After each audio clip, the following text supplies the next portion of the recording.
Voilà donc, on a dit donc que l'homme, en temps de guerre, perd ses repères. La peur et l'insécurité s'installent. Ainsi, l'ordre tombe, la tension se développe et fait oublier aux habitants d'un même pays leurs valeurs les plus sûres. Celle de quoi? Celle de la générosité. Donc, regardez ce qu'on a vu dans une évaluation. On a vu le personnage de soldat d'un texte écrit par Christian Sugnol, donc qui parle de la population de Barcelone. Donc rappelez-vous donc l'insécurité, rappelez-vous comment donc toutes les valeurs donc sont bafouées. En effet, donc celle de générosité, il n'y a plus de générosité, il n'y a plus d'altruisme, il n'y a plus de solidarité.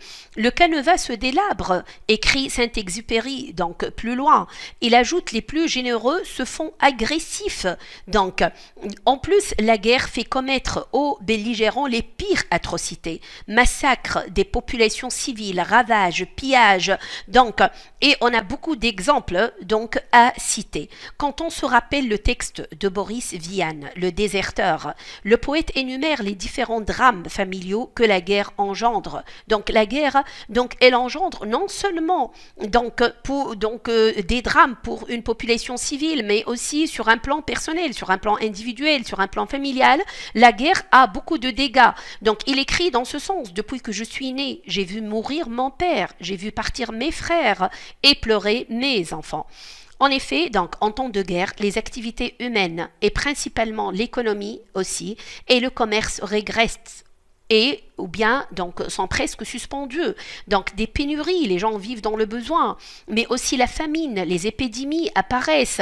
Donc regardez donc combien c'est grave de déclarer la guerre et regardons donc ces effets nocifs, ces effets donc nuisibles d'une telle donc si vous voulez action que je dirais inhumaine. Les activités illicites aussi se développent, telles que la contrebande et le marché noir. Donc voilà quelques dégâts qu'on peut citer donc quand on déclare la guerre. Tout cela pour dire quoi? Pour dire que c'est vrai, donc comme l'a bien dit, l'a bien exprimé dans son article, donc Albert Camus, la paix est le seul combat qui vaille d'être mené. Donc, voilà comment on peut expliquer un tel, donc si vous voulez, une telle affirmation, ou bien comment on peut expliquer une telle prise de position. Voilà.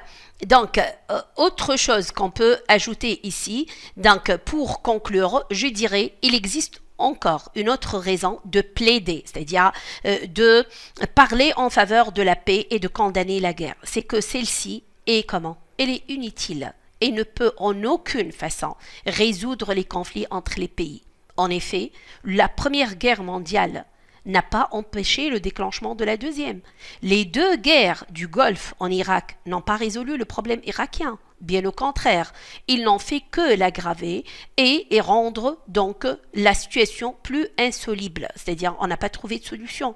L'intervention américaine n'a fait que plonger ce pays dans le chaos et la misère, donc sordide, la misère totale. Conclusion, l'histoire nous a appris que la guerre est incompatible. Elle ne peut pas être compatible avec l'intérêt général et le bonheur du peuple.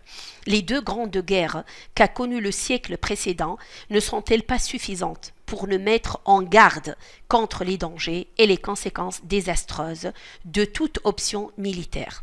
Il semble, hélas, que nous ayons encore besoin de quelques leçons.